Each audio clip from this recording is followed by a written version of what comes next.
What's a banger? Well, I'm gonna do the tea thing.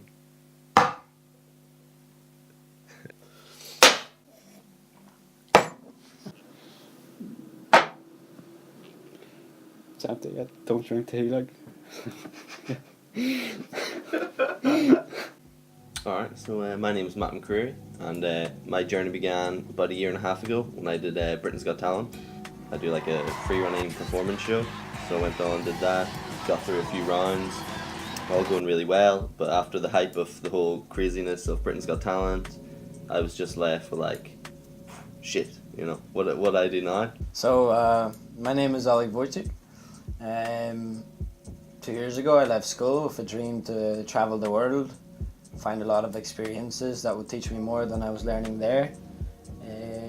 And I basically got myself ready, packed a bag, and I hit the road, yeah. Started traveling around Ireland for a few months. In that few months, I managed to hit up Banbridge, where I met Matt McCreary. So I met a guy called Alec, cool traveller guy. He hitchhiked to my house one day. We really hit it off, and we had the both same ideas about wanting to go travel and see the world and do mad shit. We started traveling together for a while. Travelled a few months in Ireland. And then I got a call from an Italian TV show called To Seek Valis, and they wanted my free running show, same thing I did in Britain's Got Talent, just in the Italian version. So I went over there. We got a free flights to Italy. I did the TV show, and then they're like, you know, where do you want to go after? You know, they want to book us tickets home, and we were like, no, let's just stay in Italy and begin our travel journey there. But then they were like, no, that's a bit mad. So they were like, right, we'll give you half an hour, and we're going to call you back, and you have to decide where you want to go after in Europe. So me and Alec were looking at each other like, damn, we've got a free ticket to anywhere in Europe we want to go. So his parents were near Barcelona at the time, so we were like, let's keep it local, not too far away, let's start off somewhere easy. We picked Barcelona, so we flew there, stayed with his parents, and then we began our journey in Barcelona.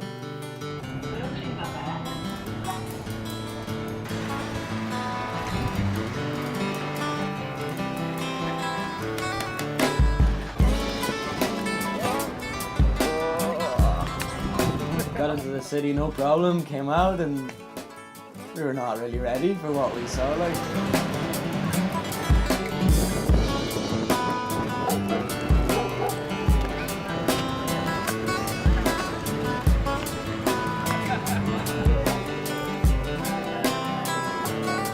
We both had this idea of traveling for as little money as we possibly could, and that worked really well for me because I'm always broke. So we were hitchhiking, recycling food from dumpsters, and we wanted to not pay for any accommodation the whole entire trip. And it was just like, whoa, man, we're homeless tonight, you know? We have nowhere to go. We just need to find some friends that are in the same kind of position as us and just hope we're gonna have fun and we're gonna survive and nothing's gonna happen.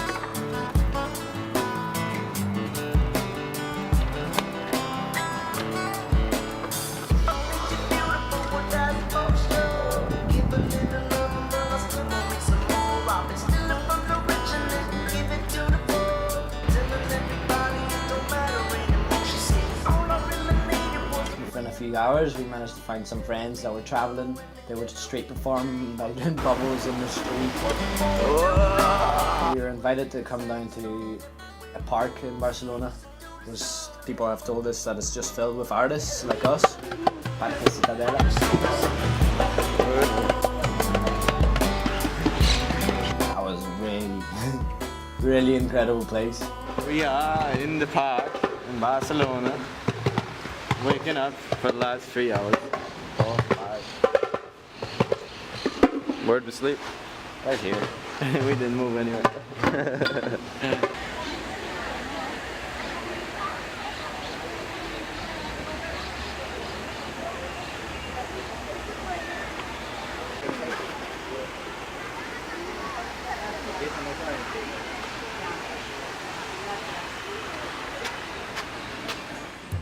So we stayed in Barcelona for, I think that was a week, pretty much.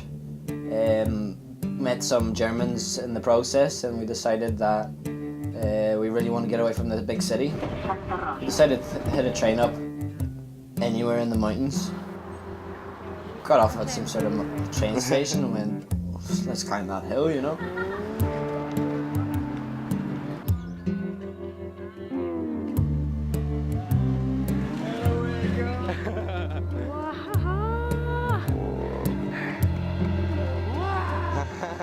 Must be the morning, could be the night. Doesn't really seem to matter what sort of time.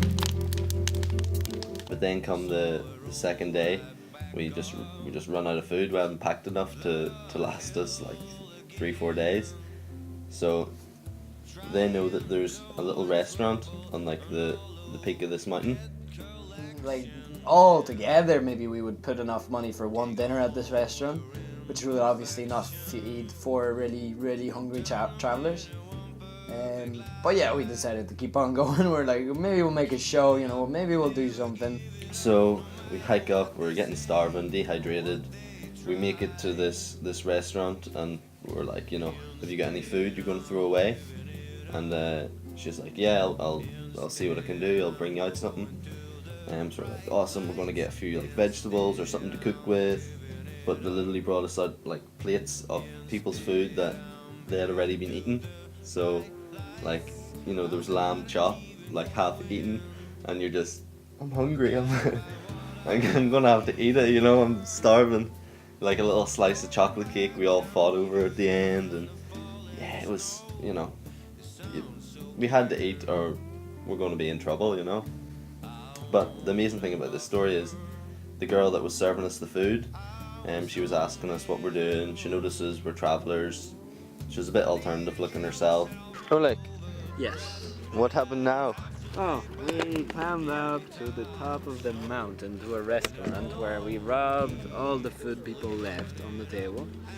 And we met some waitress that is gonna let us sleep in her house and cook food and stuff because we were starving. Marvin, And we can take a shower. We can take a shower, And we can take a shower. we can cook. It was a big, big, old country house that was literally built on a rock.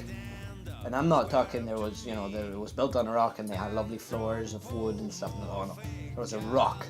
The floor was the rock and it was carved into steps going into your living room, and it was just incredible. Like, big, massive house, big farmlands all around, on top of the hill, looking over Barcelona.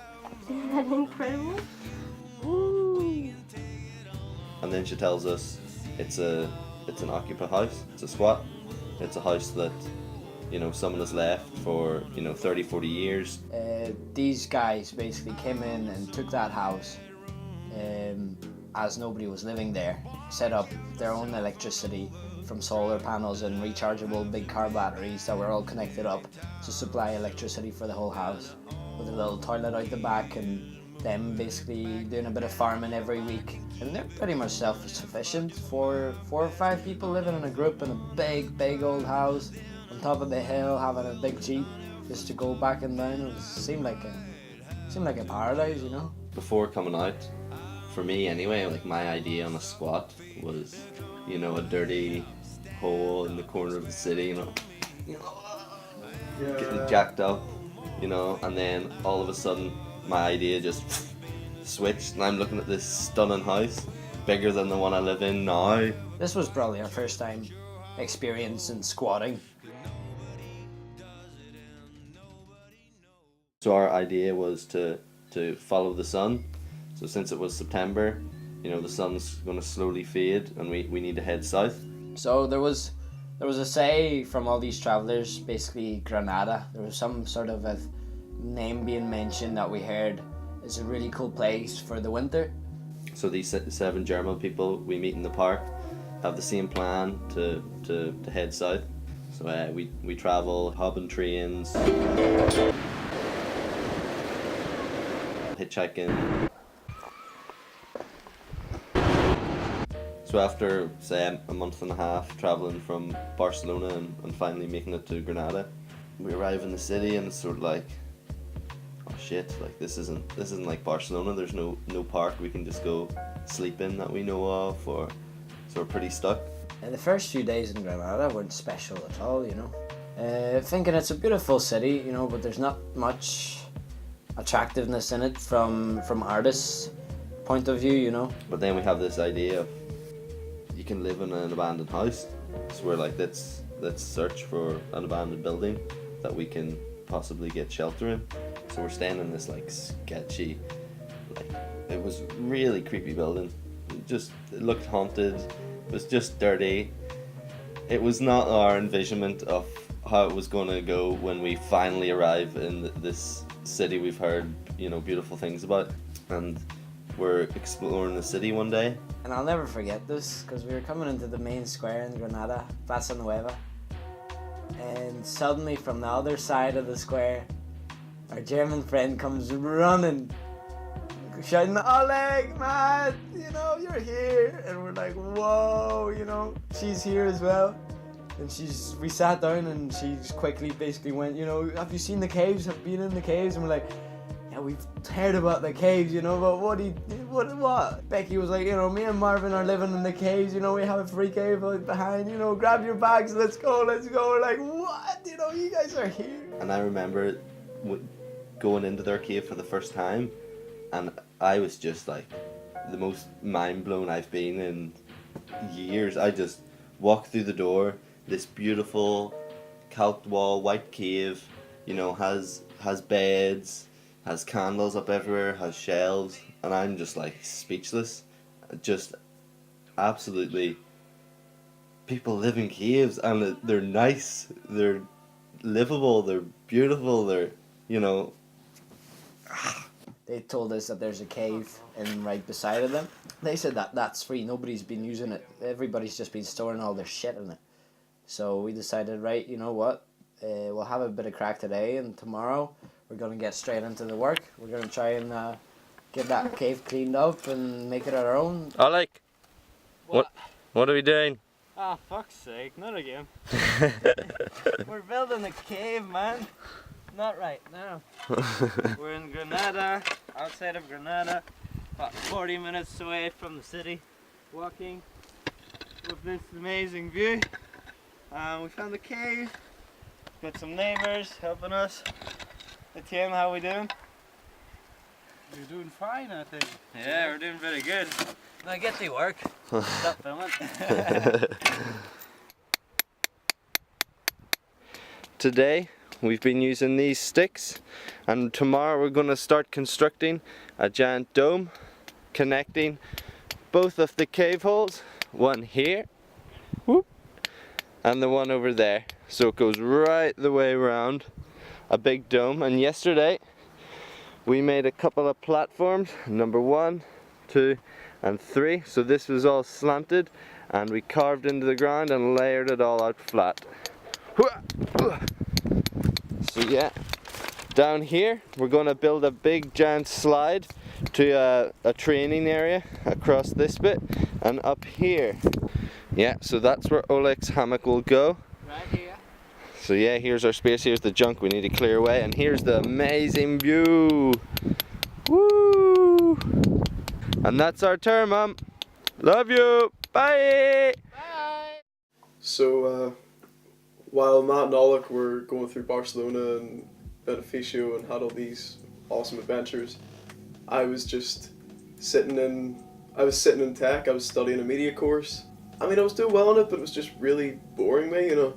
I just had that feeling that it wasn't what I wanted to do with the rest of my life, and it was just, I was really bored with my life, and I just saw Matt and Alec having all these crazy adventures, and we went to Netherlands last year together, and I just knew that, like, I had to be out there. I spent about a month just really heavily debating it with myself and really trying to make a calculated decision, you know, and then by the end of October, I guess, I just decided, like, fuck it. I'm gonna go travel. I'm gonna just drop everything I'm doing, cut my commitments, and just travel and have fun while I'm still alive and while I'm still young to do it. So I just hopped on a plane with Dermot. He was also heading out, and it was terrifying.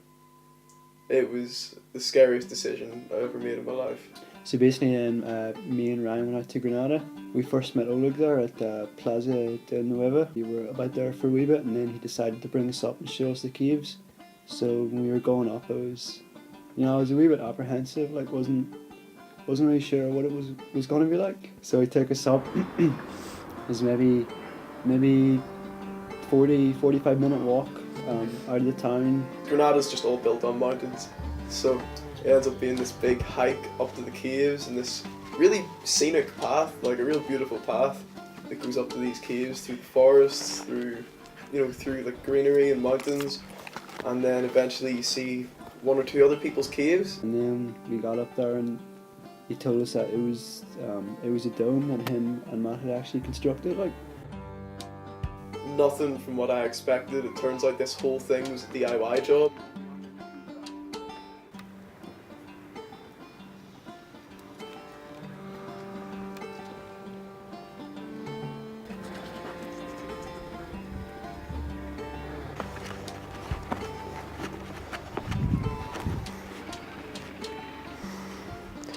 You ready for MTV Caves? Come on. Come on in. So when we got here, it was nothing but a weak, shitty cave. But we decided we'd build a 9-foot dome and hang CDs from it. Yeah, check it out. It's pretty sturdy. Pretty sturdy. And then when we arrived here, this was filled with junk. And we turned it into gold. Swag. Now come on, I'll show you where I take a shit. Oh no, we're not doing that part of the tour, like. Alright, let me take you a tour of the bathroom. Come on in. I don't want this part, like. I don't want to do this part. Alright, you ready? Alright, tour of the bathroom. Let's go. Oh no. Alright, so as you can see here, we got a chair and we took the bit out of it so you can shit into a bucket.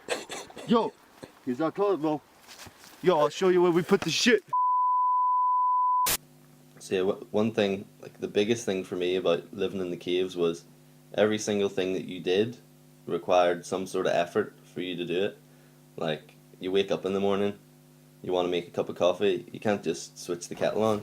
You have to light the fire to cook the coffee, but you need to collect the sticks to light the fire with, but you need to cut down the trees to get the sticks to put on the fire, to light the fire to get your coffee. So that's just taking half an hour for you to sit down with a cup of coffee, you know.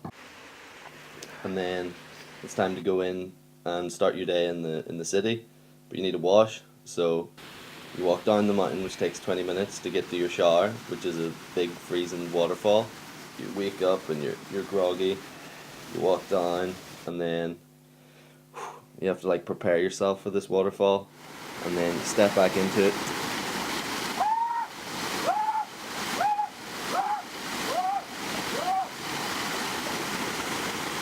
And then you come out and you're awake, like you've just been slapped in the face, you know, and then that's your shower.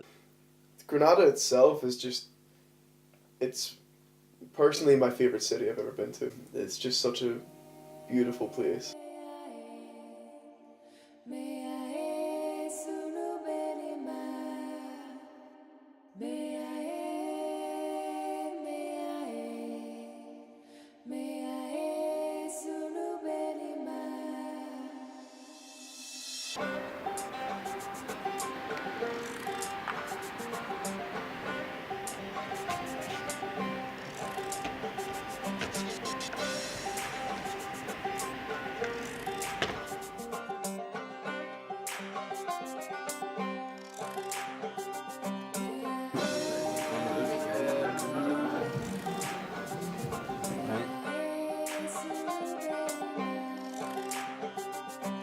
The Spanish architecture was just amazing for all our training, all the free running we do. Much nicer.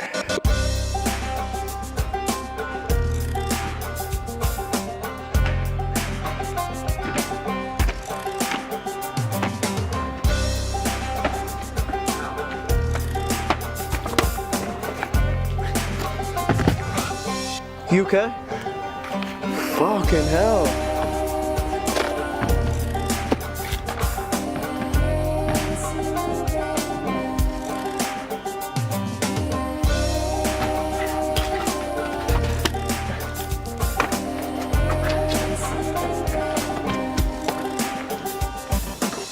Alhambra, one of the biggest, craziest castles I've seen in my life, was just on the edge of our mountain, which meant we could have taken a big mountain path right up above our cave, you know, hitting little paths that nobody knows about.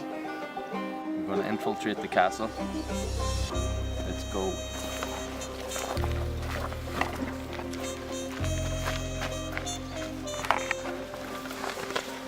Just jump over the gate and we're in the most beautiful place. So for us, it was just like, you know, parkour paradise.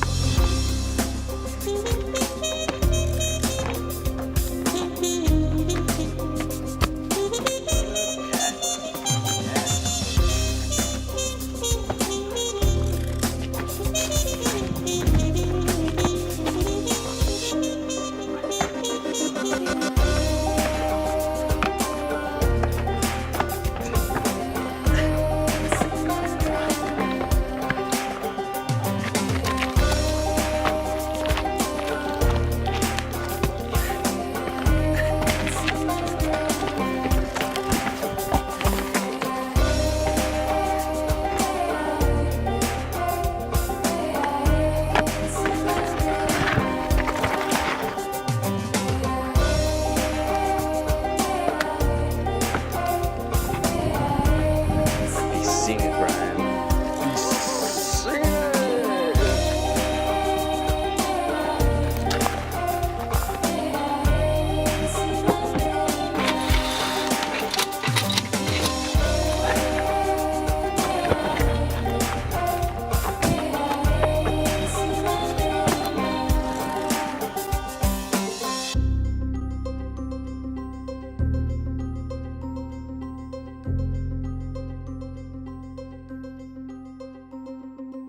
Yeah, I remember on my first night at the caves, we were cooking a meal over the fire, and then him and Matt tell us all the vegetables in this meal were found in bins, and they were all just recycled. And recycling is the cute term they use for dumpster diving. I guess at the start I was unsure about the whole concept of it.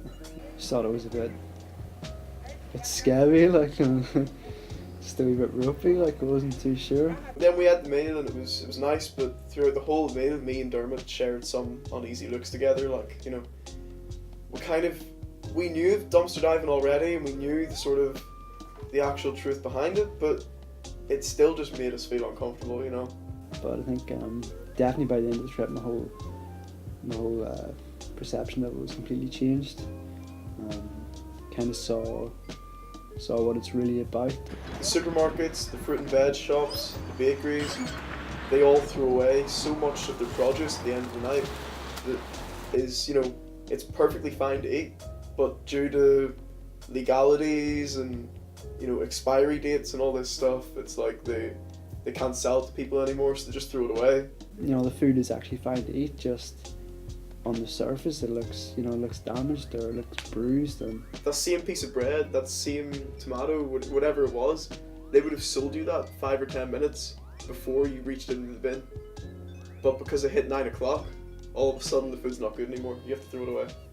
I think in terms of budget traveling, recycling is, I'd say it's pretty much essential, like in terms of getting food.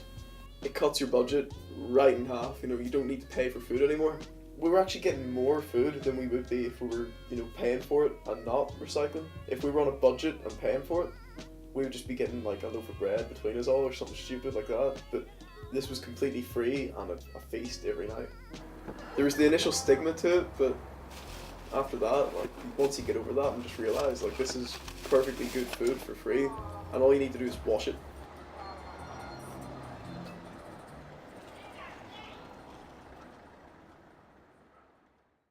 Let's see what we're getting up to today. Dun dun dun. You got it too, Tom? Hey, what are we doing here? We're cooking pancakes this morning with blueberries and chocolate and a bit of canela, which is cinnamon in Spanish. Thanks for that.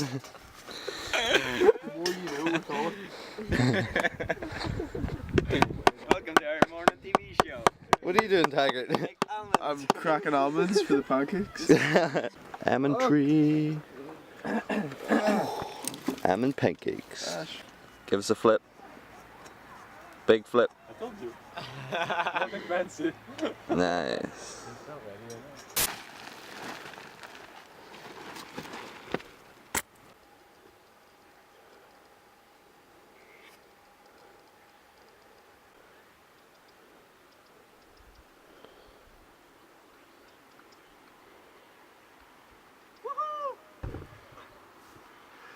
Fuck. Well,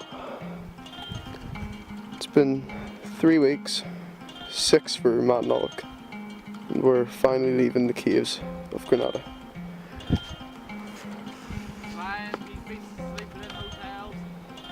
True. So we're starting to get bitter cold in the mountains.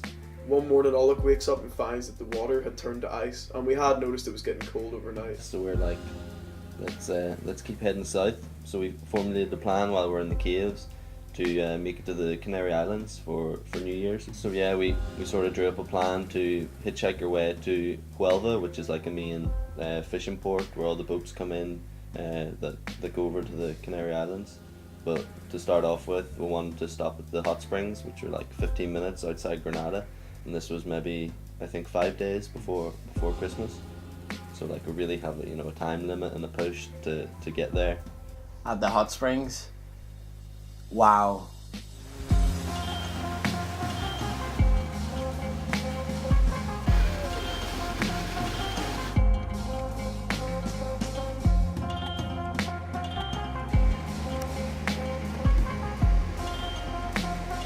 So we were at the hot springs, I think, for about 2 days. I wanted to go back home because it was Christmas time. We all said goodbye and then split off at that point. And then Etienne, he hitchhiked back into the city, and I just trekked back from the hot springs back up to the cave. Must have taken like a solid 6 or 7 hours that day. Like, Why did you walk it? I don't know, just thought it'd be a bit of crack. Like, walking buzz. Like. Me, Matt, Alec, and Finn, we were all going to go to Seville, spend the night in Seville, then go to Huelva. And then from Huelva there was a port we were going to try and hitchhike onto a ferry, see if that was possible, and then try and get the Canaries for New Year's. Okay, so we are here, Granada, and we're going to have a hitchhiking race the whole way up to Seville. We gotta make it there by tonight. Then we're going on a ship to Canary Islands. So the 2 pairs, 2v2. That's Let's go! There was Matt and Finn, and me and Alec. No, right, we'll have to call each other at sundown. Yeah. Call each other sundown. And the loser gets a chocolate. They're the rules. Losers to buy the chocolate for tonight. Yeah. That's the thing. Let's go. About 5 hours later, it turns out, we're still stuck by the road. Our enthusiasm is gone. We're hating life right now. I mean, I was quite new to hitchhiking as well. I'd only ever done it once before back in Northern Ireland, so I was just not, I was not enthusiastic to begin with. I had so little faith in it. And then me and Alec kind of realised, like, shit, the sun's going down, we've got nowhere to go. Like, okay, we're buying the chocolate, that's accepted, but, where are we sleeping now? So me and Finn pick a certain spot, stick our thumb out, we get picked up in 20 minutes. So we won the race! Woo! We are in Sevilla! Look at So we look for a place to sleep, and we stay in this like beautifully lit up park. TripAdvisor could not find you that one. So honestly, it was my best night's sleep of the whole entire travel.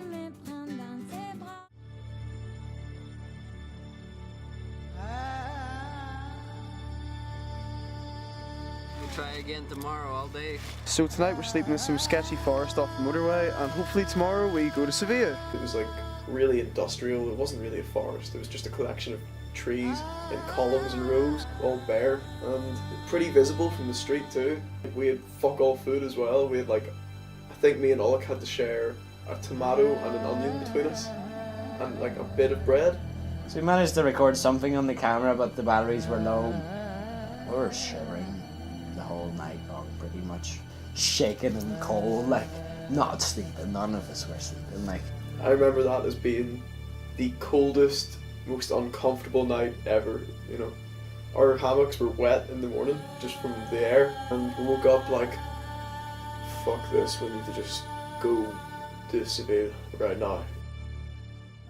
So we wake up the next day and we realise that the boys are having a bit less luck with their hitchhiking. So we're like, alright, let's play nice and let's wait for them in Seville. What do me and Finn do? We both like to party and have a few beers. So we go out and get smashed and sleep in the kids' park that night. So hotel number 20 or something like that. Pirate ship. Day 2, been here for about 2 hours, still no results. Fuck! So, we slept over there, in these trees. We tried multiple different spots in Santa Fe. We really gave it everything. There was no payoff, and it was just heartbreaking. and we were left hanging right in the middle of Santa Fe with the sun coming down, going, we do not want to spend another freezing night in that forest. It was absolutely horrible. We decided, like, right, we'll get the cheap bus back to Granada. We'll go back to the nice warm cave for one night, and we'll maybe hitchhike from Granada. Should be easier to hitchhike out of because that's where the motorway starts. We really thought this would be a safe plan. We've got this. So we got woken up by children. We're hungover and we're like, alright, let's finish the race. So we stand at the side of the road in Sevilla, hungover, and then we get picked up in 20 minutes again. But this time we get picked up by a Spanish couple, and they tell us that they're going to have their Christmas get together with all their friends.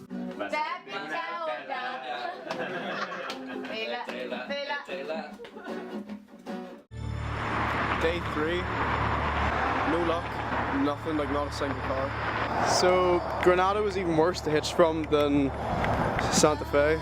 We're going to the hot springs again because hitching didn't work here. Tomorrow we've got our third BlaBla car organised. Hopefully this one doesn't fall through on us. Brought to a party, celebrated Christmas, had a feast, then went to an absolute crazy party and woke up at 5. 5 in the day. Oh, that was crazy. Day 4, we're still not in Sevilla. We're at the hot springs. We got a BlaBla car for today to Sevilla, and hopefully it pulls through. Meanwhile, Matt and Finn are now in Huelva. I ran out of toilet paper! And all ran out of toilet. What? We spent a really good night at the hot springs. Then by the time we got to Seville, I mean, the BlaBla car driver was kind of a dick, and left us on the other side of Seville from where he told us he was leaving us. So we pretty much took about 2 hours just walking through the city and really enjoying the sights. And then we decided, like, we've got some time left in the day, let's just try and hitchhike. See if we can get to Huelva in one day. This was my second time ever trying hitchhiking, and it did not go well. We had been stuck in a place for 4 days. So I was not in the mood. I just wanted to get on a train or something. I had the money for it. I was like, let's just get a train, screw this. Started thumbing outside of this train station. Luckily enough, I don't know how that happened, we found Prieta. I'll never forget this man, ever, I think. Hero of the day comes along. This Spanish guy pulls up and says, oh, my BlaBla car didn't arrive, you guys get in. I'm going to Huelva. And he left us with a few tracks, since he was a rapper. He played us a few of his own songs. that he's recorded in the car that stayed us to this day. I have them on my phone and I play them when I train. This guy just restored our faith in hitchhiking, you know? That was a nice moment. You made it! We don't have the chocolate. Oi. What are we doing today? Trying to figure out if we can hitchhike a boat to Canary Islands from Huelva. Get on the fucking boat! Es válido que me ha ocurrido por las aguas de aquel río me he ido. Suspiro al sentirme automentido. Sentido solo tiene lo que escribo. Solo. Where are we now? We're in a homeless shelter, yo. We slept here tonight, we got showers, we got some food, and we're ready to go. We spent a bit of time in Huelva. I think we realised that the port in Huelva was kind of a dead end for us. So we decided to completely sack that idea as we knew that Cadiz is another option of boats that leave the Canary Islands.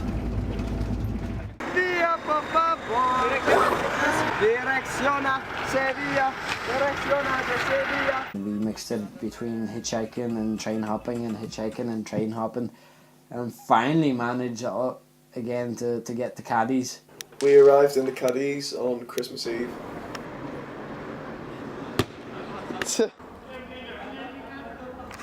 Oh, whoa, whoa. Matt, what day is it today? Christmas Day? Yeah.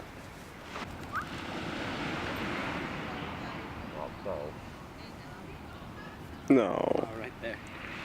Nah. Well, the view was nice while it lasted. So we had the idea of hitchhiking the boat across the Gran Canaria, but it just wasn't possible. The only way we were going to get onto that boat by hitchhiking was by hiding in the car as a stowaway, where the cars were being checked twice. So Matt, what are we at today? We got in the boat. What? I can't hear you. We got in the boat, but we had to pay for it. We couldn't hitchhike one. So yeah, 150 quid. But we're going to the Canary Islands.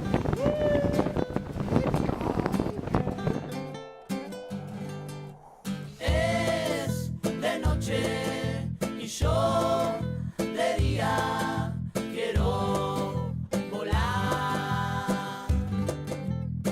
Me la cabeza. Yeah, we got a 36-hour journey ahead of us and 2 days before New Year's. So we're 24 hours in on the journey. Ryan's throwing up off the side of the boat. I'm trying to stop myself throwing off the side of the boat. And then Alec starts to go paler and paler as the day progresses. There was a bit of pain that was starting to come up in my stomach, and I was thinking, you know, maybe I just ate some really shit food or something and I'm sick. I remember I tried to sleep and I just couldn't. So frustrated from pain at one stage where I was pretty much punching walls and twisting my full body. He feels that it's not seasickness that he has, so he goes to the onboard nurse. And she basically poked me in my stomach 2 or 3 times and went, you know what an appendicitis is? She told me the only way I can survive, this been going on for the last 6 hours, is you have to get off the boat on the first island, which is not Gran Canaria, it's going to be Lanzarote, and you have to rush to the hospital and get a surgery or you might die. So we all go just into action stations, we start preparing everything, everyone sort of naturally takes a position to help Alec. I was starting to lose track of things and I wasn't able to pack my stuff anymore at this stage, and we were getting close to Lanzarote. We get his bed sorted, we get him lying down, we get all their stuff packed, we get it ready to go. We're trying to talk to the onboard service, they're trying to get an ambulance sorted for his arrival, which of course didn't work, and there's a lot of hassle with, you know, trying to get a lift. One thing I noticed at this moment was how horrible and useless every human we met in this moment was. People on the boat gave Alec this disclaimer form that basically said, sign this, you're not our problem anymore. We asked people on the boat, we're like, can you take him to hospital? No, I can't. We got off the boat and we go down to the office, and there's this woman who, the thought of her makes me angry. This receptionist. This woman's on the phone at reception desk, chatting away to one of her pals. We go in. At this point, Alec is crying. His mouth is foaming a little bit, and his tears stream down his face. He collapses and just falls back onto his backpack, and he's just lying staring at the ceiling, clutching his stomach, and he thinks he's gonna die. So we're like, you know, help us out, can you ring an ambulance for my friend over here? Can you call an ambulance, ambulancia, por favor? She just doesn't care. She's on the phone to her friend. She walks up to Alec and sees him. He's crying, staring at the ceiling, red in the face, and she's just like, why? Por qué? We're freaking out. We're like, you stupid bitch. Finally, after maybe 15 minutes of trying to get this bitch off the phone, she rings a taxi. The taxi pulls up, and we all immediately get Alec into the taxi. We all put our stuff in, you know, action stations, go, go, go. And just as we're about to take off, another taxi arrives, and it turns out that the taxi we just got into was a random taxi, and the taxi that just pulled up was the one we booked. The two taxi drivers start having a fight over the clients because he's stealing his business and all this. But we don't give a fuck. We want to get our mate to the hospital. So we end up just screaming to this guy, drive, get him to the hospital, just go, we don't care, just go. That taxi driver then decides, right, okay, well, I'll take Alec to hospital for free, but you guys have to go into this taxi and pay. It was just such a mess. So Tiger, what just happened? We're now in the hospital in Lanzarote. Alec's being hopefully treated for appendicitis. And it's New Year's Eve. And it's New Year's Eve. Yeah, well, it's New Year's Eve tomorrow. And also Matt's birthday. Not In the end, I managed to get there on time, and I got my surgery the morning after. How do you feel? Right shit. But I'll be back on my feet in 2 weeks. That was finally over. You know, we could finally take a breath and be like, right, now what do we do? Now we're in Lanzarote. Okay. Like, all I know about Lanzarote is that it's this touristic area that all the British tourists go, and that's all I thought of when I thought of Lanzarote. I was like, oh, I don't want to go there. So I spent my New Year's pretty much with 13 metal stitches in the side of my stomach, just about there. Alec was like, you guys go on ahead, enjoy your New Year's. We've made the goal. We got the Canaries for New Year's, you know, so you guys go have your party, have your fun. Shit. It is getting dark now, isn't it? It's getting dark. We should probably add more lights to this. Okay. Well, that's not a continuity error at all. New Year's Eve on the night of my birthday, I was gonna, you know, withdraw some cash from the bank account to go out for a few drinks that night, and then I just realised I'd spent the very last of my money on the boat ticket to take me to Canary Islands, so I was completely broke, no money whatsoever, and it was just sort of like I wanted to do this whole free travel thing. But like, you always have the safety of having money in your bank, but you never really truly know what it's like to travel with no money unless you literally have no money, and no one wants to be the guy that leaves with no money.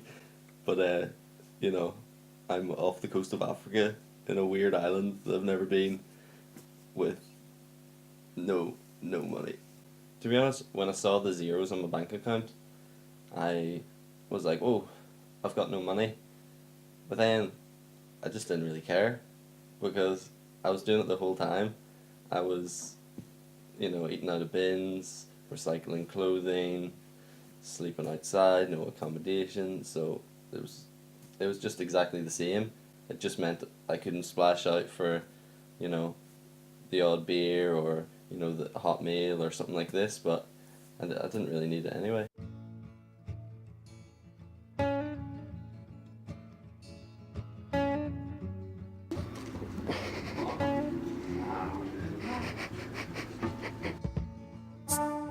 Arrecife actually turned out to be a pretty cool place. By the sea, beautiful views.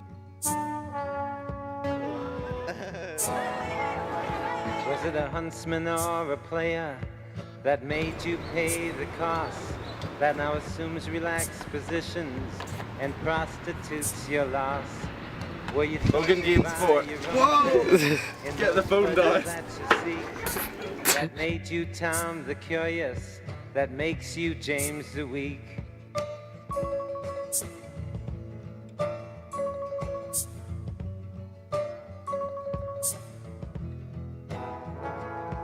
and you claim you got something going, something you call unique. But I've seen your self-pity showing as the tears roll down your cheeks.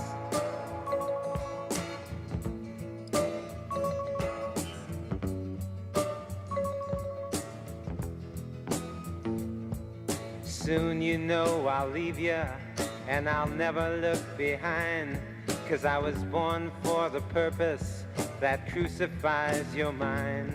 So convince your mirror, as you've always done before, giving substance to shadows, giving substance evermore. Ben, where are you going? Enough of the island. See you later. See you. Alright, bye. Bye. Go. Just Come goodbye, on. Ben. Come on, see you. And you assume you got something to offer, secret shiny in you. But how much of you is repetition that you didn't whisper to him too? Go, go, go.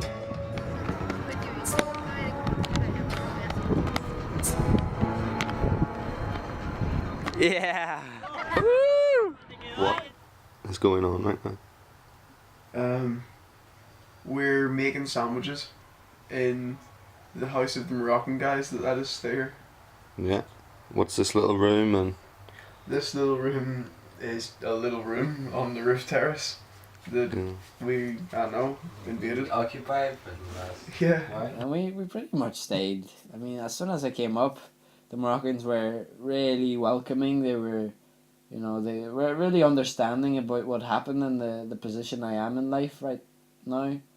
So they were super happy to help. And Hassan was definitely one of those friends that I'll remember for a while. He had a very funny philosophy in life. That, you know, if you don't have something, and I have it, then why wouldn't I share it with you? You know, it's like, it's the point in life. Come look at this. Dumpster dive. So, this stuff is still warm. Today we pulled out a full bag of pastries. We went into the fooderia, the panderia, to ask for some food they might throw out to the garbage. The today. bakery. And they decided to give us half a sandwich each. We knew that they're gonna throw out a lot more food than that. We came back 30 minutes later. Full fucking bag of pastries.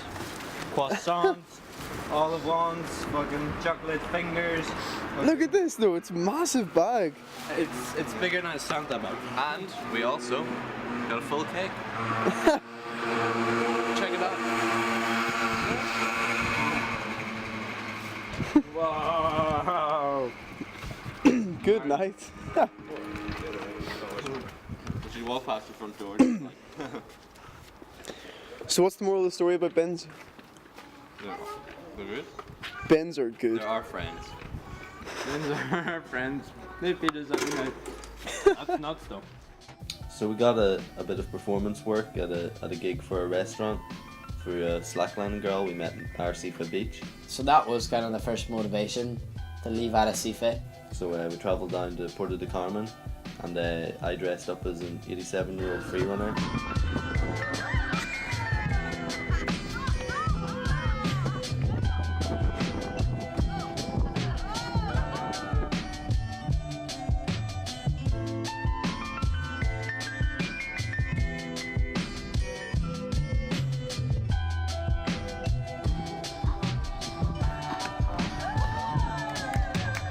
So we had fun performing for a restaurant, got a bit of cash, but we soon discovered how crap and touristic and boring Puerto de Carmen was, so we wanted to get straight out of there as soon as possible. Yesterday we decided to find a better spot on the beach, and we found this amazing rocks that shelter us from the wind, where we could put our hammocks up. We're here, and we're gonna try to get the whole way across to the other side, Caleta del Famara. Maybe today. And so we hitchhiked there from Puerto del Carmen.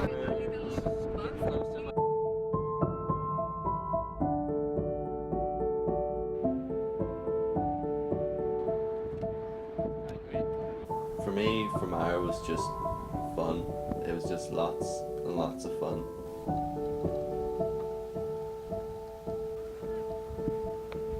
We come together, here we go. Around the fire, here we go. Aiming higher, here we go. To Mars, a prize, a fever grows. Hands of glimmer on the glow. On the light and the road. As we fall to say the words will take them.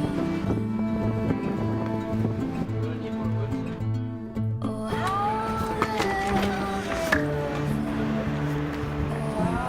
the creeks they cry. Oh, how the grass will chill.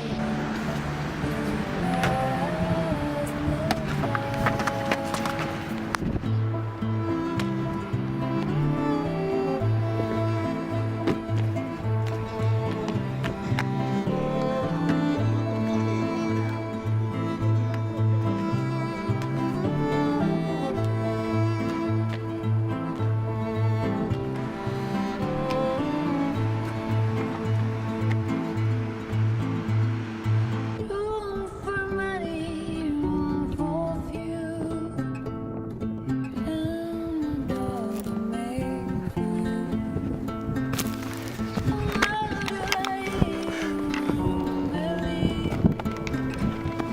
Come together, make it sweet.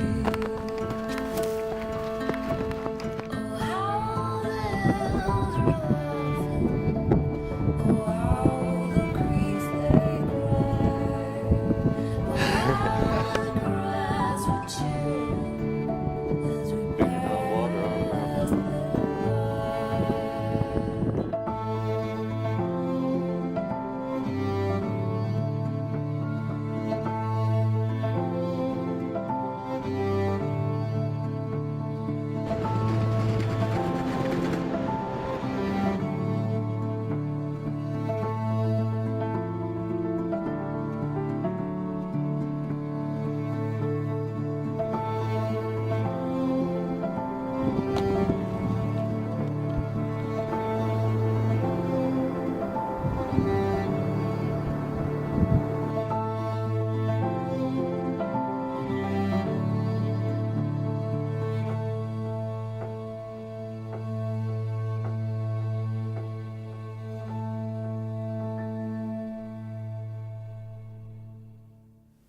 So after Fermyer, we ventured down to a place called Playa Blanca, one of the more touristy areas of the island, in a mission to try and hitchhike a boat to Fuerteventura to sort of, you know, fulfill our dream of hitchhiking that boat that we didn't fulfill to get to Canaries.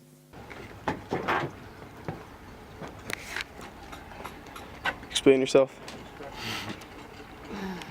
Explain myself. Well, basically, 2 days ago, we all split into three and went in search for asking people if they could take us to the next island, being Fuerteventura. And the very first person I asked, this guy right here, he told me to hop on the boat and pretty much agreed to take us there, providing that we help him shift a big chain and for his anchor of the boat, and doing that today. And as long as we help him out with the boat a little, we leave tomorrow morning.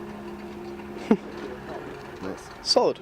We didn't want to just, you know, buy a ticket on a boat and get to the other island. We wanted to have a real surreal experience getting to the other island. That's exactly what we went in for, not really knowing it, you know. Came back on Monday and Pirate Dave told us, if you can help me pretty much anchor my boat in Arrecife. And he said he'd sail us to Fuerteventura.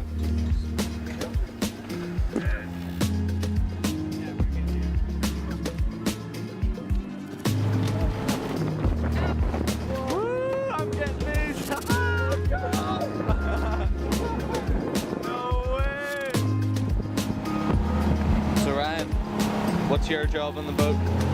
I'm the helmsman. And what do you do? Steer the boat.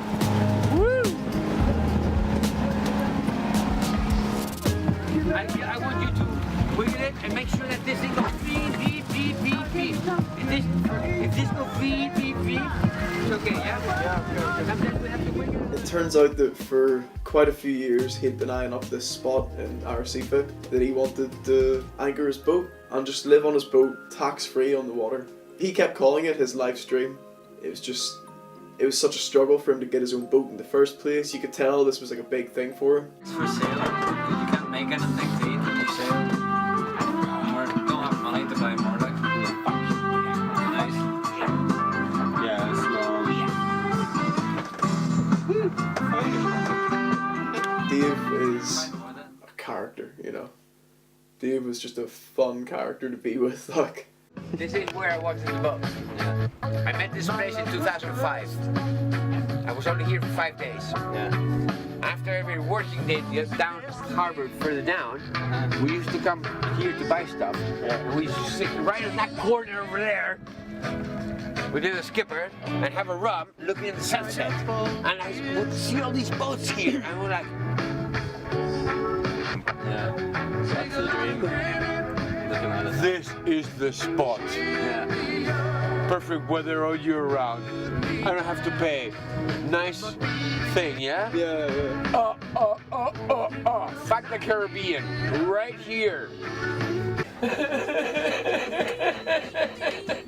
You don't pay rent, you don't talk taxes, you don't pay electricity. You take your little rip, you go over there, you go shopping, you come back, and that's it. If you're bored, you let it loose, you go sailing all the way down, you see your friends. Where are they? Right there. Right there. I didn't pick this spot for nothing. I have 25 reasons to pick exactly this place between about 150 spots that I've seen all my life.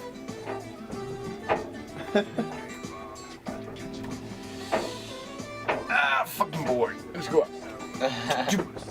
Hey, no lines, no people on the side. You know how easy it is to get out of here? Just drop the line. Yeah. And go out. You don't have to go on the side. You don't have to go on the right. It's much easier from here. Just see it tomorrow. You just drop the fucking line and you go out. I'm nosing to the wind. What does he do? Flap, flap, flap, flap, flap, flap. Perfect. Yeah. Drop. Turn. Start sailing. Go out. Goodbye. Oleg dove down to get this boat tied up to the concrete block, and I think whenever it happened, we made a bit of a botched job where the ropes and the anchor were all tangled and screwed up together, and it was just a mess, like. So that ended up sort of being a thing that stopped us from being able to leave Arrecife until this problem was solved. And sadly enough, that story did not finish as we expected. We thought we were going to get to the next island shortly after, yet little issues and problems started coming up on the boat, and Dave just had a little bit of tension in him at the same time as we did between each other, and living longer on the boat and getting to the other island was just impossible at that stage.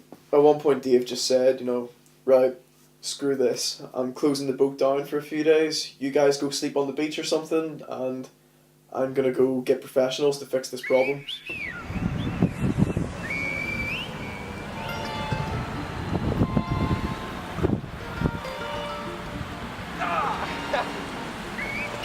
So Matt, yo, what are we doing here today? What's going on? Basically, this is where we've been staying on Arrecife when we're not in the Moroccan south. And yeah, pretty much we're just starting to pick up travellers, walking past, they've stopped, and now we're squatting the beach, as you can see. It is slowly growing. Squat on the beach, people are sleeping, cause people are lazy.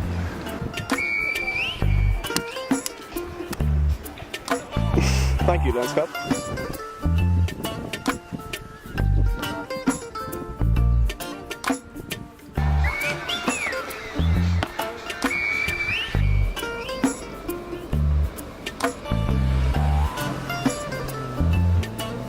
only meant to be off the boat for like 2 days, and 2 days turned into a week, and we got a call from him, and he still hasn't fixed this problem with professionals or anything. We knew the minute we got off that boat that we weren't going to get back on it. And on one hand it really sucked because it was like, we're back to square one, this sucks, you know. And now we have to go all the way back to Playa Blanca and try this whole idea all over again just to get to the next island. At the same time though, we had just spent a week on a sailboat. We're so grateful to Dave for giving us that experience, you know. That was just an incredible, awesome experience in our lives, but at the same time, we were just so disappointed to be back to square one, so it was a funny one how it turned out. Then on the beach we'll meet this guy, slacklining, called Shay, and his friends Stephen and Victor. So I just spent a month sailing in South America, but actually live here on the island of Lanzarote. And the first day I got back, I went down to my typical beach in Arrecife, get a bit of slacklining in with some of the boys. One of my good friends, Jose, was set up, and we were talking about starting me on learning some backflips. And all of a sudden, these boys come strolling across the sand, you know, big fucking backpacks, looking like real street kids. And he says, if you really want to learn how to do a backflip, those are the guys you have to ask. So I see them like just dropping their stuff by the wall, they start doing this little parkour runs, jumps, backflips, and I was like, this is some people I gotta meet, you know? Yay, squatting bitches!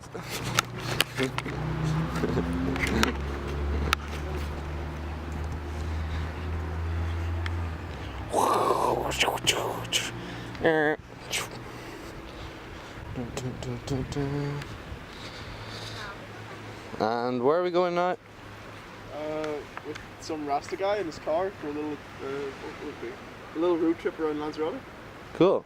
Just as we thought, as we're finished with Lanzarote, I decided to show us a bit. Say it more dramatically.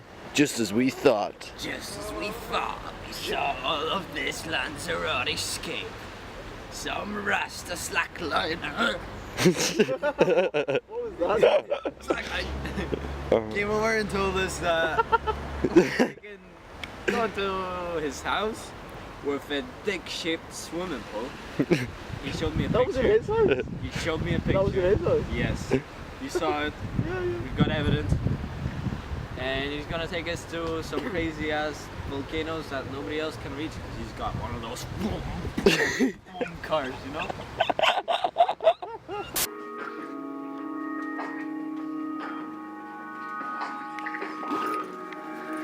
Tiger, where are we? In a lava tunnel. What? And you can't actually see much on the camera, but yeah, it's a big, awesome cave tunnel. Then we just spent the next weekend with Shay, just like having an absolute blast together. You know, we all got along so well.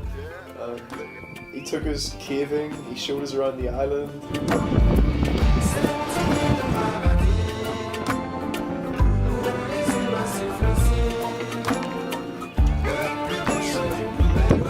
Now we're in a mansion in the mountains. Yeah!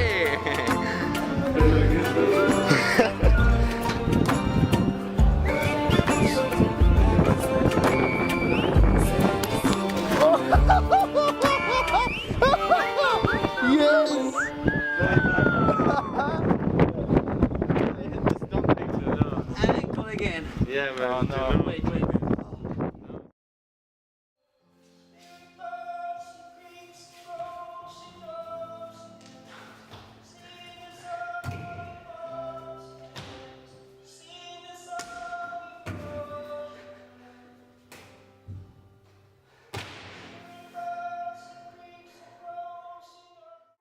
So while they were over, they were telling me that they really wanted to move on, get to the next island, and luckily my parents run a sort of boat company, and on Fridays and Mondays they sail across to the next island, Fuerteventura. So I told them, like, the next boat is tomorrow, you know, like, if you guys want to go, I can set you up, no problem. So that was one of the most wonderful news for us, that we, even though, you know, we managed to get back to Arrecife to the same beach after the whole month, and then this golden ticket to get across to the other island. Everything just seemed to work suddenly again, and we were really happy. So we've just created these, you know, genuine, strong friendships with Victor and Shay, and we both know that, you know, our adventure with each other it's not gonna stop there. So we make a plan for when we arrive in Coralejo for them to come over in a few days and meet us there and continue doing a bit of traveling together. We arrive in Coralejo in the morning time, and me and Oleg want to, you know, do some street shows. We haven't done them in a while, and we notice, you know, there's kids playing on the beach. So it's like, okay, if I do one backflip, you know, it's going to grab, you know, some attention here. But what happened was just completely unexpected.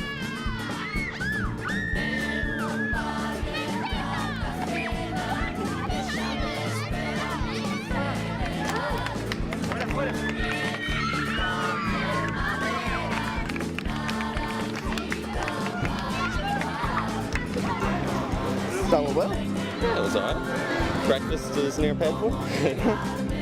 Yeah. Spent a few days just killed time. The weather was terrible. For the first time I'd seen in months, it was just pissing rain. Yeah, so it kind of started raining at night, and we're kind of fucking wet, and we decided to go busking and make some money for food, and we came back in our sleeping bags. We're absolutely soaked. So I might as well just live in the ocean now and become a fish. Oh, this is wacky. But we got an idea. We're gonna go and ask some beautiful Samaritan to let us into their house and dry up and cook some food and have a coffee and a sandwich. So, sleeping bags are not anymore, but they're still warm. We found a house. This woman decided to go and dry them for us in a washing machine place, whatever that's called, in a laundry. Yeah, good man. Got it. And she basically just went and dried all our stuff, and she fed us. She gave us sandwiches and a cup of coffee and got us all warmed up and cozied up. And then we met a guy in a bar that came down and gave us some free sandwich. And you can't put this in. You can't just say that. So then the next day I got the ferry across to meet the guys. We get to the island, we go to where they've been sleeping the past few days, quite near the beach, nice little house, it's kind of abandoned. And the first thing they say is, well, we've kind of been scouting out this water park. So we figure we're just gonna break in tonight and like have a look for somewhere to sleep. Me and Oleg had heard about this abandoned theme park in Coralejo, and we checked it out just a few days before Shay arrived, and we were like, it doesn't seem like there's any security here. I headed up at an evening time and found actually an open door that led us inside. Didn't really have to jump over many fences or anything like that.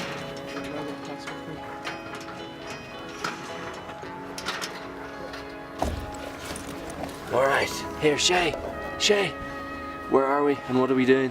We're in front of a door and we're about to go down a water slide on a longboard. A massive water park.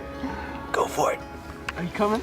Straight away we realised that the park has been closed. Even the open one has been closed for the season. The winter season, they're repainting and redoing old things inside, but there was also half of the park was completely closed off. It must have been like a water zoo type of park where they would have sharks and dolphins or things like that. Opening shot of a hippie playing hacky sack.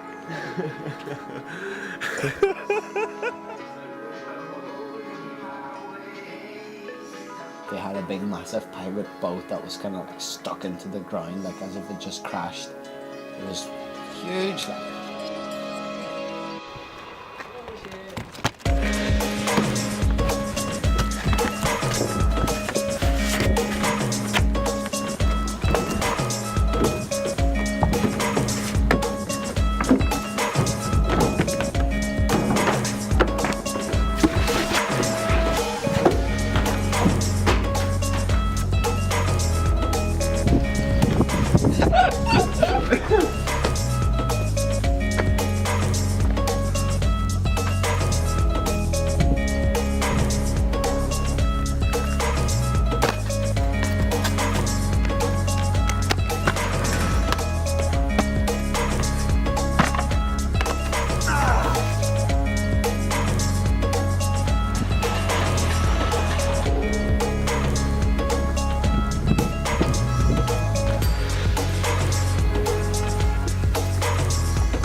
really hot, man.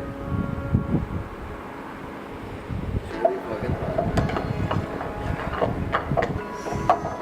Every night we go pick up some food from the local shops. This was my first experience recycling, and I think the first day it was me and Matt. We went down to the local bakery. We helped them bring in the tables and chairs, and they gave us big fucking bags. Then the next night we were on bin duty, and that was the first time I had any serious concerns with what we were doing, because you just feel a bit dirty the first time, I guess. You know, I was looking at it very skeptically, like, are we really gonna find anything to eat here? Massive bag of bread, fresh bread from the bakery. Sandwiches. From the bakery. From the bakery, filled with tuna, tortilla, bacon. We got massive bags of grapes, carrots, all types of fruit and vegetables. And then let's take you up to the pastry section. We got 2 apple tarts, about 6 of these mad looking chocolate wizards, and bags and bags of pastry. Yeah, boy, this has all been recycled in the last 30 minutes. 4 people, 2 places. Yeah. Check your bins. Check your local bins. There is something about that moment, your first recycle, that just opens a world inside you. I mean, you just want to check everywhere. You never know what you can find. After the water park, when we made the most out of it, we decided to keep traveling down the island, and we started hitchhiking the next morning to get down to Puerto del Rosario.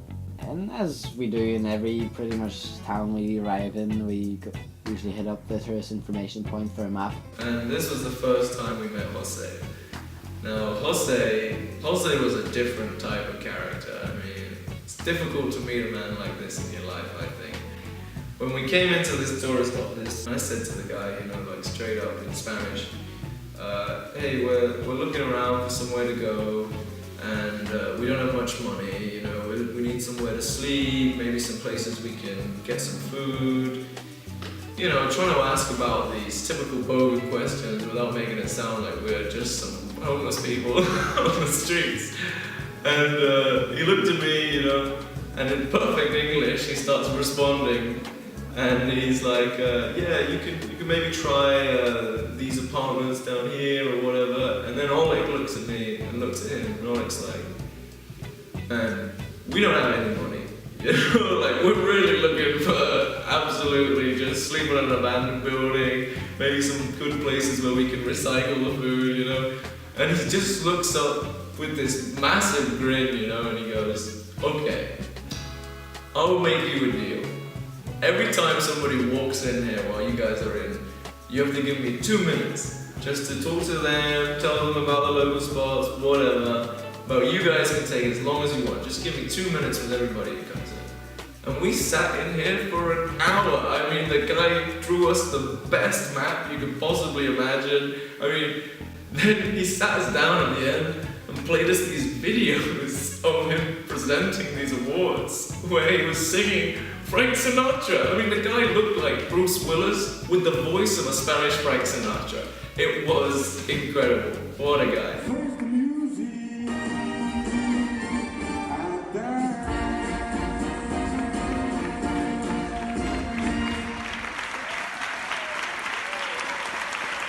We were just asking for a map. We were going, what just happened? And we were talking to Jose a bit more, and he actually left us with his phone number. He also told us that if we're staying around for a while, he could go around the island with us and take us around in the car and show us about, So it was really, really nice connection from the start with Jose. He was quite inspired by what we were doing and thought it was pretty cool, and he thought, he could be our host, kind of, for Fuerteventura. He's just on this mad buzz about wanting to do things for us and, help us with our laundry, take us to all the sites he knows, are the best spots in Fuerteventura, take us out for dinner, meet his friends, engage with his lifestyle and... Introduce what we're doing, Jose. Let's go to the shower. Alright, I'm being ushered to the shower. See you later. He was just literally the most kind person and giving person I've ever met in my entire life, and he just blew my mind day by day of the things he was giving to us, and Yeah. Yeah, a lot of them, like, a lot of the stuff, it literally has blown my mind so much. I don't know what to say about it. Like, literally, like. I think you just said it. Yeah. So on the last day before I headed back to sort my stuff out at home, Jose offered to drop me off at the bus station to go get the ferry. And finally my bus pulls into the station and we hear the intercom go, "El bus para Coralejo ya se ha llegado y saldrá en 10 minutos." And then in English, and then in German, which I can't pronounce. And it was Jose. He was the voice at the bus station. At that stage, I guess Shay went back home. He thought it would be a brilliant idea to bring his Jeep over. So Shay and Victor come back over and they bring that big badass silver Jeep of theirs. We just drove south all day, right to the tip of the island. And about halfway to the main town on this beach, we see this side road, and I was just like, hey man, why not take the road less traveled, you know? You never know what you're gonna find out in these parts.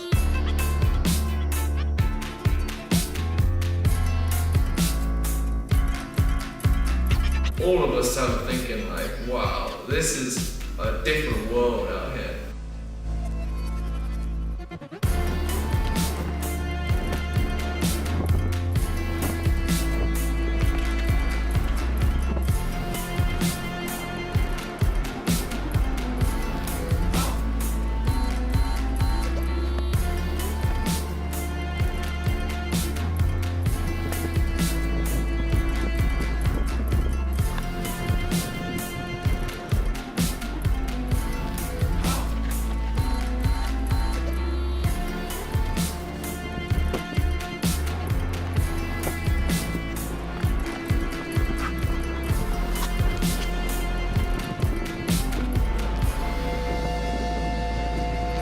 So we drove up a bit, parked the car in this little hole in the side, perfectly wind protected. Afterwards we actually built a little shelter, which is still there today. I've been back since. And we didn't bring enough water to cook with. So we used seawater, which made the saltiest fucking pasta I've ever tasted. We're dying of dehydration at this point. It was just another moment where just complete freedom. I had the whole day to just go and let, you know, creative juices flow, and I just had to go and train for hours and just move about and explore all the different shapes of the rocks and the sand, and I got a big boner just looking at the rocks.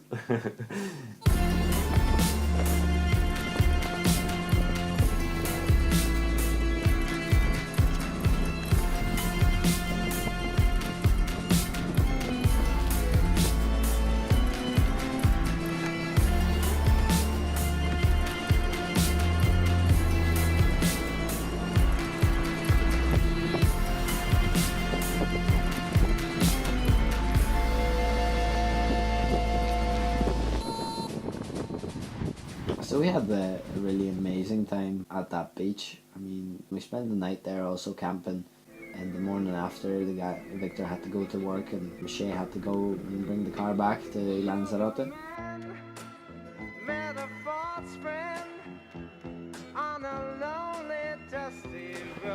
And then we go down to the port, and me, Matt, and Alec immediately just start saying like, right, let's try and finally get to Gran Canaria, let's go to the port, talk to some people about hitchhiking. So we ended up in the south, in the port, wanting to hitchhike a boat, realising that there's nobody to hitchhike a boat here. Nobody seems to be going over the island. Now it seems like what we have to do is get the ferry again. We give Jose a call, and we know that he's hired some people before just to work around his house and stuff. We felt like we could maybe do a bit of work for him, and in return maybe he could help us to get across the islands, because we knew he had a lot of contacts. And then Jose does the most Jose thing possible.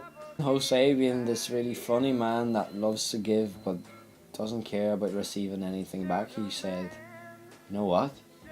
You're in the port ready to go, aren't you?" And we're like, "Well, yeah, but not really. You know, we've nowhere to go, and we don't have the money to go. But there is no rush. We can just stay and help him out if he can help us out." And he went, "No, I just want you to get over to the next island. you've been here long enough. I'm gonna send you the money right away. Can you give me your bank details? I was like, no, whoa, Jose. Whoa, Jose, hold up. Like, you know, you can't just give us the money for nothing and tell us we can go ahead. No, we gotta come and work first. Then, if you want, give us the money. But we don't feel happy enough to just leave like that and take money off you, you know. It was pretty much 120 quid for the three of us. And then he said something for the phone that, you know, definitely stayed with all of us. He said, I don't really want anything in return. You know, he will help us out, but he wants to see us sometime again in his life. He wants us to come back to Fuerteventura and say hello.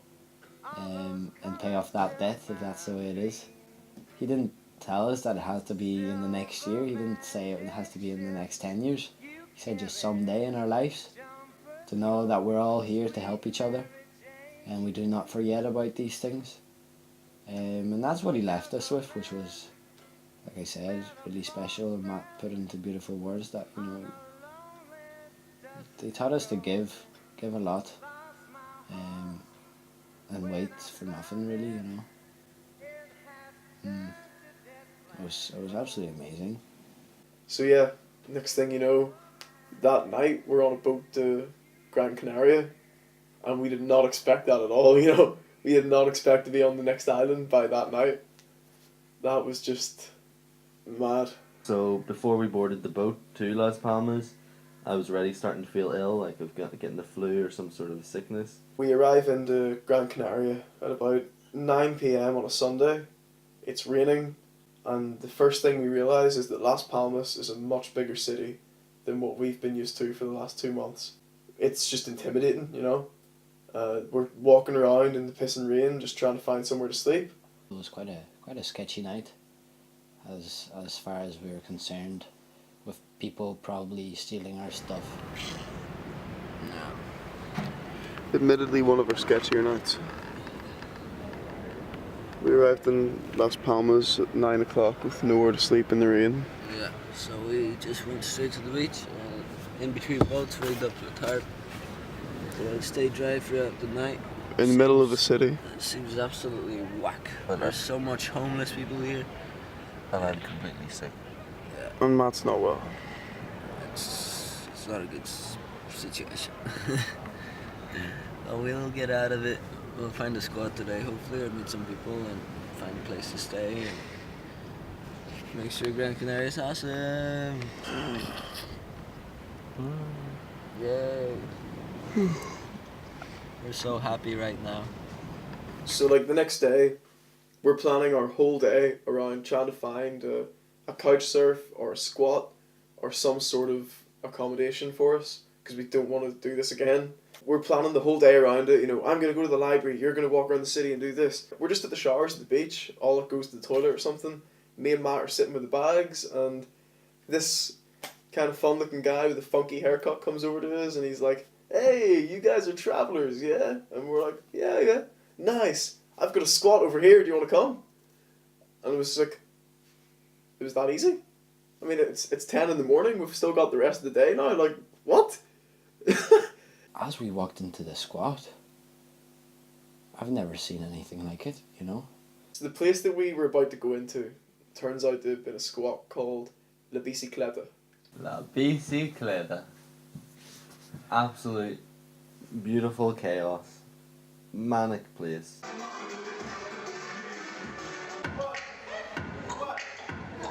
It's a 4-story building, and this big massive lobby, a kitchen in one corner, an upstairs area with a load of beds for people just passing through. There's a big stairwell that leads into like individual rooms for longer staying residents. The squat had running water and electricity.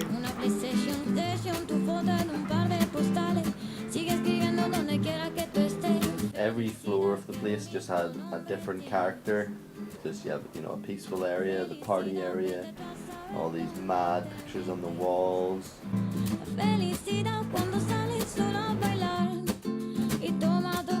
With 60 travellers inside from all over the world, all these crazy, colourful characters, you know. Constantly music and different types of art going on in the house, street artists, acrobats, dancers, singers, guitar players. Everybody there did something, you know, like everybody there did something interesting. It was just really cool. Like.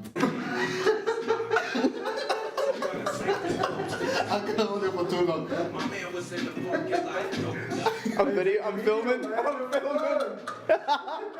I'm videoing. Okay, go on.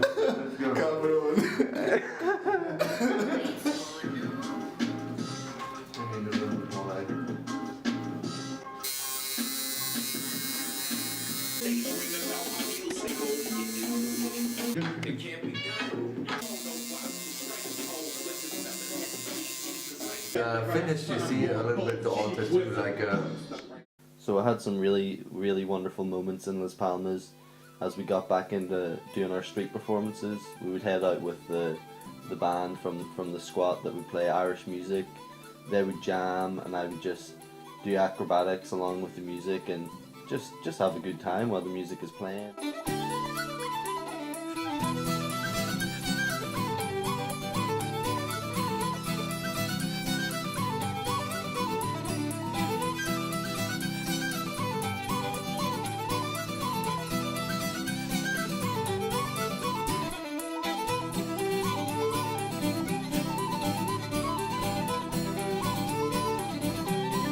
Just such a nice way to earn money. Didn't feel like going out and working or.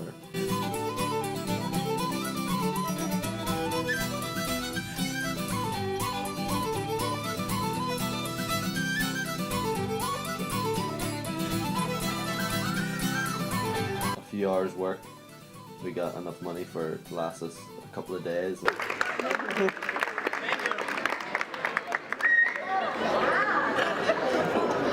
That was just a great way to be living in this beautiful house, beautiful people, going out and make money and in such a nice way. Life in bicicleta.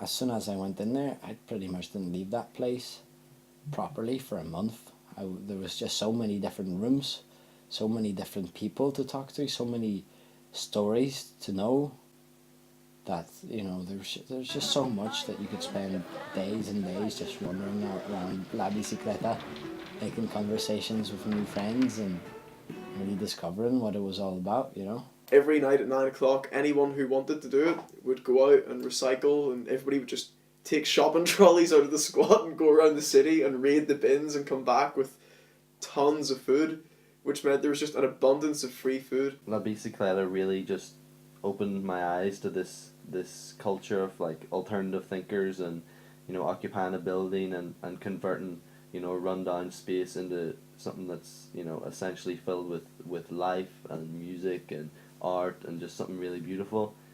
And it opened my eyes to, you know, these places exist, this happens, and you can go and live there whenever you want.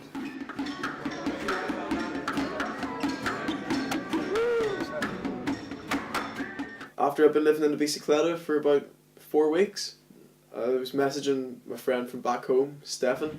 He was talking about coming out to join me for the last 10 or 11 days of my trip before I had to go home. I'd been out in Spain for 5 months and I was loving it, but my British passport was due to expire pretty soon and I had to go back and get a new passport. So it did also occur to me like that I had been in Gran Canaria for like 4 or 5 weeks and just stayed in one place in this squat the whole time. So in the final few days, just before I went home, me, Oleg, this Italian girl Sonia, and Stefan all had this idea to go into a secret beach that people were talking about.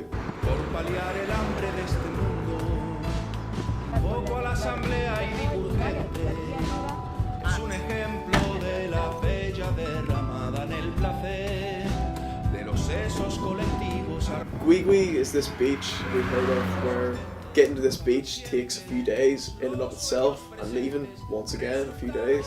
The idea was to hitchhike a full circle around the island to see the bottom of the island, meet up with Alec and Sonia there, and then go to Guigui from there.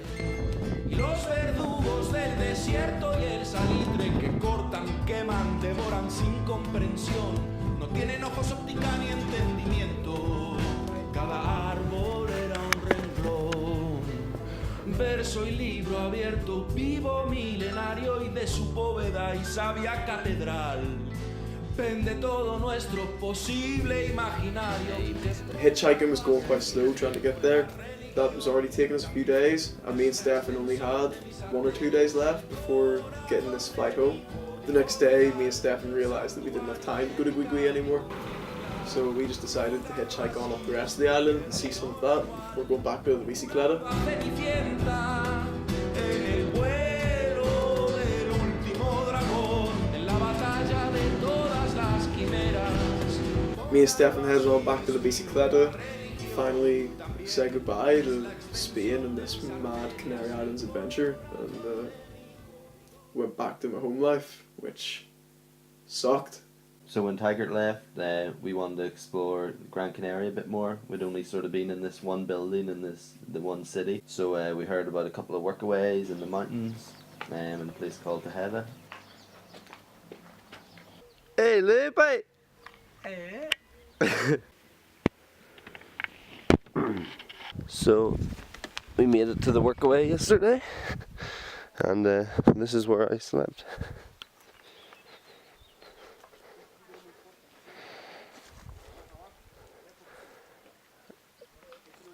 So we spend like a week at a workaway working for a woman that's building an alternative school for kids.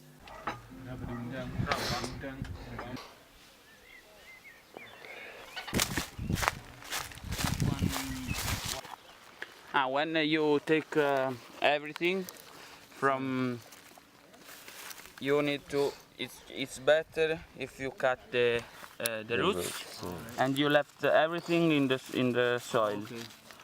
Like with this, the roots continue to give the nutrient to the floor.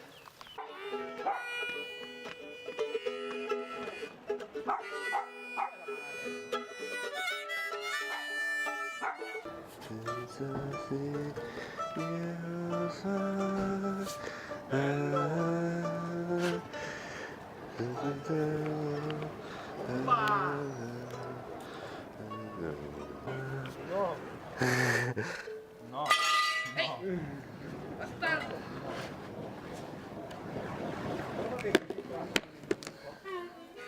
It was nice just to do a bit of hands-on work and you know, take your mind off other things and just spend a bit of time working and switching your brain off, I guess. We went back and forward through Gran Canaria, you know, checking out some things, but La Bicicleta was the base. Like, we always went back, that was our home, that's where we kept a lot of our stuff. We set out one morning just doing another street performance gig, and as the performance comes to a close, we notice that there's a guy that's really engaged with our performance. His name was Paco. Paco really enjoyed what we were doing, and he was a film director. And he wants to do a film about the Wanchis, the ancestors of the Canary Islands. And he thought that we could play a lovely role in it with our abilities of being able to jump around and roll around, you know. He said he would take us to Tenerife if we agreed, and he would like to film some scenes with us. So whether or not the film would be any good or not, we just didn't care. We're gonna be in Tenerife. Yo, Alec, you know what time it is. What is going on? Where are we at? What is happening? We're on another motherfucking boat, and we are going to a place called Tenerife. We got our tickets booked by this mad director from Tenerife that wants us to help him in his film. And then we're going to Barcelona, so tune in. So please, what so what are we at? Well,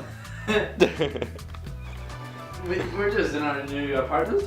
We're gonna live here for the next 2 days while we're having fun with Paco and going around the island to see Teide, the biggest mountain, biggest volcano in Canary Islands. Yeah, and then we're gonna come back at some stage after we finish our holiday in Barcelona to finish the movie, or start it, shall I say. Because we're not gonna start anything, we're just gonna have fun. And this guy's amazing, he invites you your sandwich. I turned out to be really sick. I wasn't really, capable of performing the things that we needed to do. But of course, Paco doesn't really mind. He's just like, okay, I'm just gonna drive you about Tenerife and show you all the cool places. Yeah, we just ended up having really a good time with Paco. He was showing us around the island. He took us up to Teide, one of the biggest mountains on Canary Islands. We're literally driving into the clouds. We're driving up so high into the mountains, you go through the clouds, you're just surrounded by mist. So he just pretty much gives us a tour of Tenerife, pays for a hotel, and then says, where do you want to go next? We really got bored of islands in a way. We've agreed previously that Paco would fly us to Barcelona after, because we didn't want to stay on the islands anymore. We just had enough of that. We've just got done the whole of the Canary Islands, not paying for a single boat journey from one island to the next, and now getting a flight for free to back into central Spain. For me, it just sort of fulfilled the goal of trying to make it to the islands, across the islands for free, even though we didn't hitchhike the boat at the very beginning. Picking a very inappropriate time to do this, but what is going on? I think we're about to crash, to be honest. This guy doesn't know how to park. We're landing in Barcelona again, and hopefully we'll have no broken legs. We get in touch with our old friend Sal, the guy that showed us the traffic light game. He now has his own squat in Barcelona, so we go and stay with Sal. Wake up every morning, we're in a beautiful routine, just going to the traffic lights for a couple of hours every morning.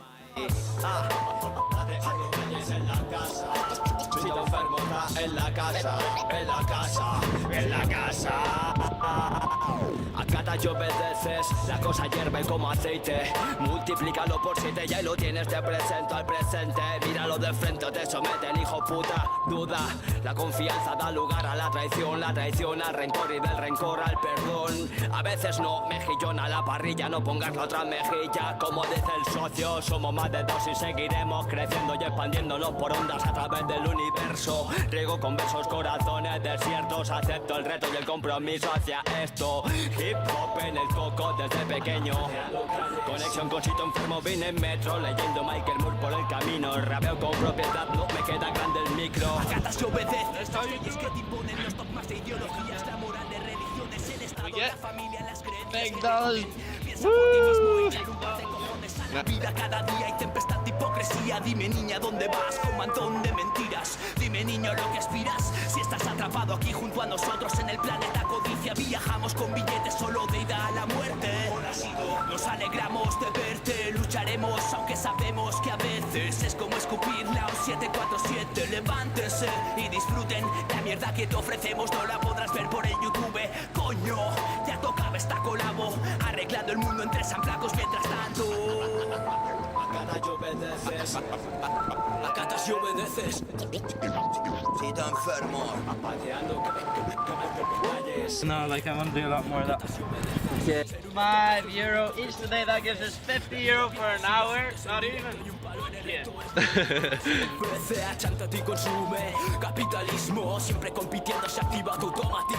Making our money on traffic lights, living in the squat, and then spending all the days in the park.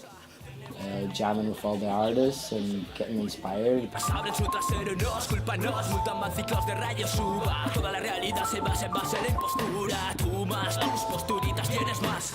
Para matar lo que te queda de humildad. Pateando esta vacía para aprender de un enfermo. Luz azul a tote como de moderno. Acatas y obedeces solo a veces. Normas de tu jefe, hierba llevas, TTC siempre apetece. Puta limpia mesa, pasa la valleta, pesa entre villas, cercanías, tienes grandes mercancías, sí, sí. Si vacilas, descarrilas, cámara. Okay, now, crazy stuff, man. There's Matt. Borrar la buena costumbre, su fondo común con nubes a el rap. Una powerline no sube. Saco ciego ya con lejos de su violencia y su carroza hay algo más guapo. Yeah, good. Paga mi alarma, Estaba animando un día de fiesta por semana. The metro takes ages today because we've got strikes. So Matt got bored and he's testing himself out after training for about 6 days straight. But he's fucking doing it. Look at him go. Come on, you've got it. They're burning, aren't they? Keep going. They're burning, but keep going. Just the Barcelona life of getting up, doing what you want, enjoying the sunshine, enjoying the city, and enjoying all the cool people that it seems to attract. And yeah, I think that's why we have a soft spot for Barcelona, because it's just like a nice central point for travellers. So my travels in Spain sort of came to an end when I got contacted by another television programme in the UK to go over to London and audition for.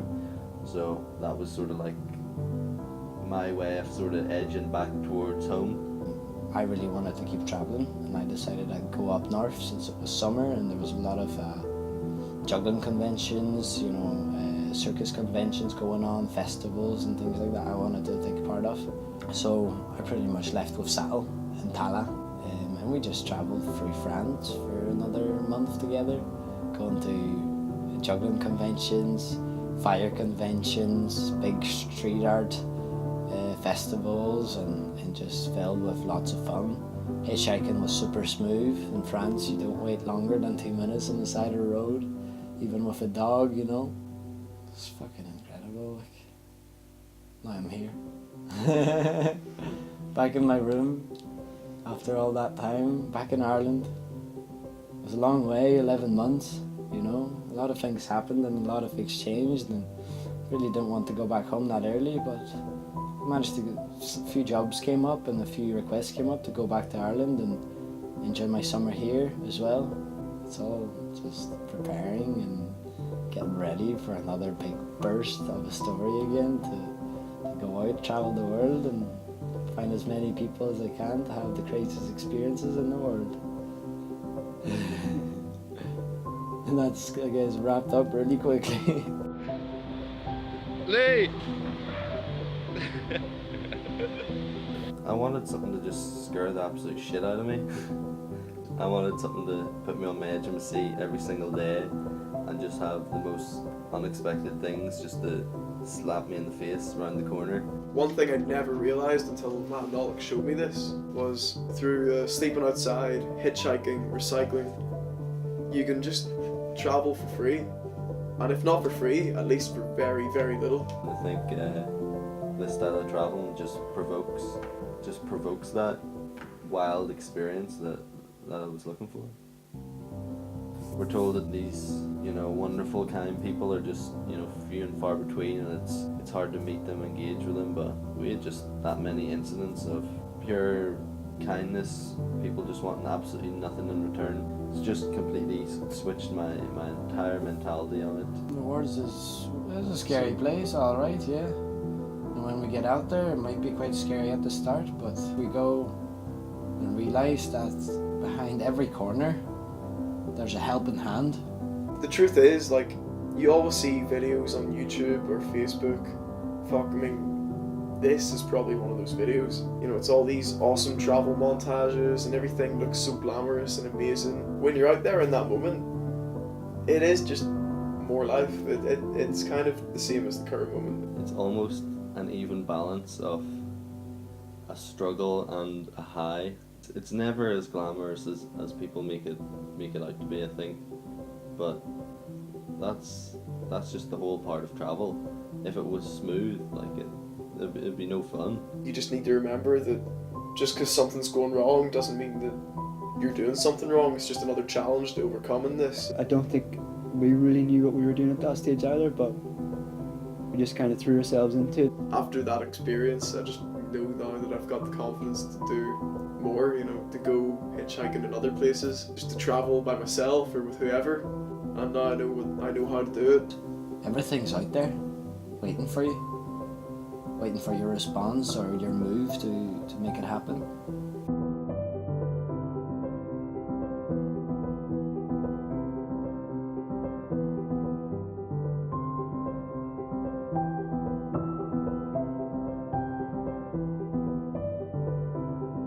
We found ourselves through Becky's and Bethany's.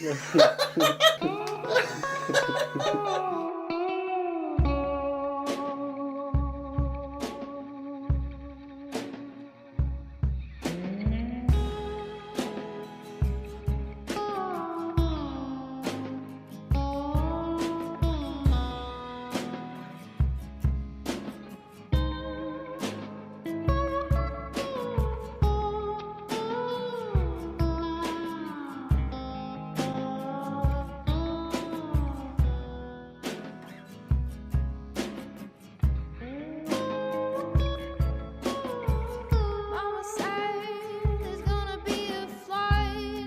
We gotta pack our bags and go.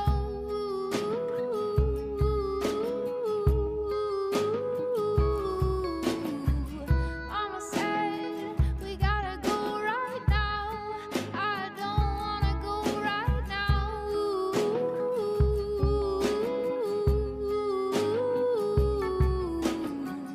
Mama said we're gone away. I've never been so far away.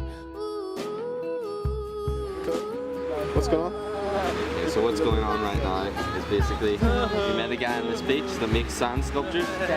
We became good friends with him, and he wants a break, so he's left us in charge essentially of his artwork. So we're literally pretending that we are the sculptors and we can collect whatever money we make. We have made quite a lot of money to go to Fuerteventura. We needed 18 euro and Not bad at all. Not bad at all. So we pretty much have to convince these people that we're fascinating sculptors. That's So how it goes. here we go. Thank you very much. Thank you very much. Excellent. Thank you very much. Should we fix the bridge in the middle? I could maybe sculpt maybe like a swan or something. Thank you very much. have a good night. Thank you. So just like that, we pretend to be sculptors.